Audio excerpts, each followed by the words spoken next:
Hello mga ka-Minings TV fan, this is Mining, you are tuned into Minings TV. Kamusta po sila? Tayo po yung visit today at tayo po yung nakalabas at tayo po yung may share sa inyo na at dumating po ang ating item. So, yan po is from Temu, pinadala po kay J&T. So, mabilis po siya within 3 days. 3 days after placing the order, natanggap na natin. So, ito po is local warehouse ng ating Temu. So, ating pong check. So, ang presyo po ng ating items is $364 daw po. Ito po is pair of breathable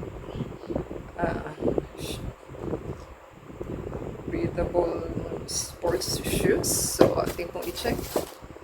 So, yan po ang ating item. Ating sanitize para po maano tayo sa ating item. Iwas sakit na lang po tayo. Dapat kaya ng ating gagawin. So, yan po ang ating item. Ating pong i-check kung paano man natin mabubuksan to. So, dahan-dahan lang din po sa pagbukas dahil baka po magka-problema tayo. At least pwede nyo pong masolusyonan. Ayan. So, walang box, walang bubble wrap. As in, ganyan lang siya. Tayo dyan. Ganyan po ang itsura ng ating item. Ayan. So,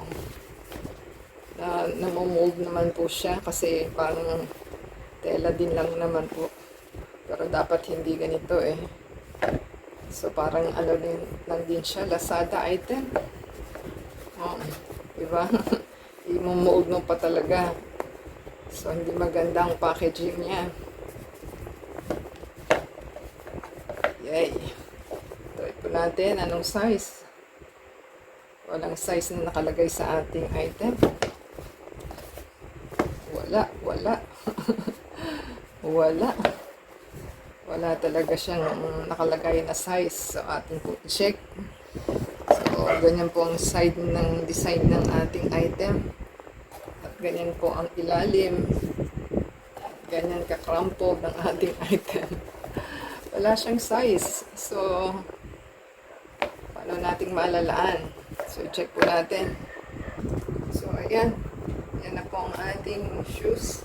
Hindi ko maganda kasi, UP dito. Ay.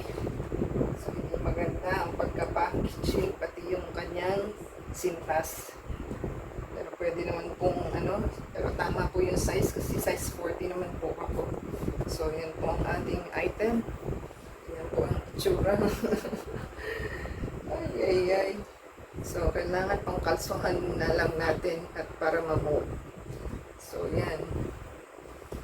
Parang Lazada lang din siya. So, ganyan po itsura kasi nga hindi siya na tignan nyo. Hindi maganda ang packaging nila. Hindi sila marunong mag-business. Maganda na sana eh. So, yan po ang ating experience sa ating seller. So, hindi po sila naglagay ng kanilang pangkalso. Ito po yung pangkalso ko na nabili sa ating, sa previous, natin. Dapat po, meron silang ganito kasi ilalagay mong ganon. Para hindi po siya magka-crumpled na ganito. O, diba? So, nakakita ng shoes na ganyan, diba? Binayaran mo, bibigyan nila ng ganyan. Ganda sana eh, kaso, siya, deformed. So, wala ka namang say na hindi maganda talaga. Oh, di ba? Ayan so, nakakita ng shoes na ganyan. Seller, next time, business niyo po ito eh. Kung gusto, pwede naman pong i-return. Depende na po sa inyo. So, kung pagtsatsagaan mo pa rin, pagtsatsagaan, maganda sana. So, kailangan iwan na lang natin ng paraan. So, mahirap din naman mag-return. Sasadyain mo pa ang kanilang kung saan mo siya i-drop. So, yan ang Nakakainis, di ba? So, sana umulma siya hanggang dito, di ba? Pwede naman po nilang ayusin ang pagkaka-plastic. So, ang plastic po dapat ayos naman sana. So, dapat maparaanan din. Gaganuin mo lang naman siya. At hindi naman siya madideform kasi plastic po.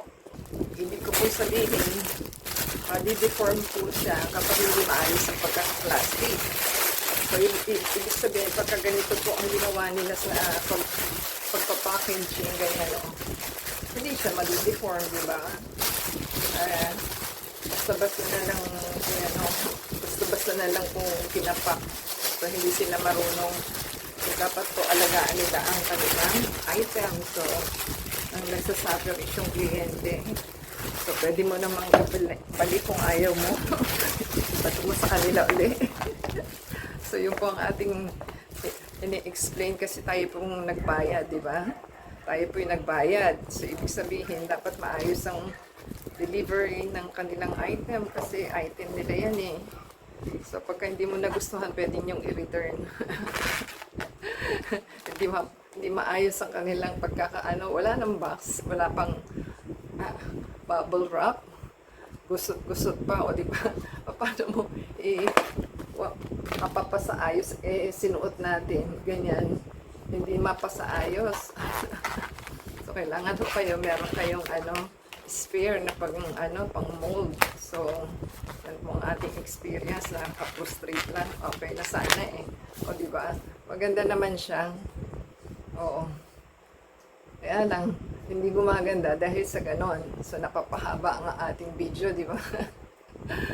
Ay, seller. Next time.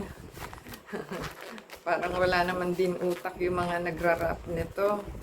So, yan po ang ating experience sa ating item. So, okay parang ayaw ko talagang bumili. Pero maganda kasi yung design niya. Simple lang. Kaya po, order tayo. So, pagtsatsagaan na lang po natin. So, no choice. Kasi, help the economy. Hindi na i-return. Parang yung nauna ko pong item din. Na inano sa Lazada. So, ganyan sila mag-packing. So, kung nagustuhan po nila ating video for today at sa ating give us a thumbs up, comment down below kung payag po ba kayo makareceive ng ganitong item, di ba? Nakaka-dismaya. Kasi binayaran mo naman eh. Ayan, nagagawa ng mura, mumurahin mo raw.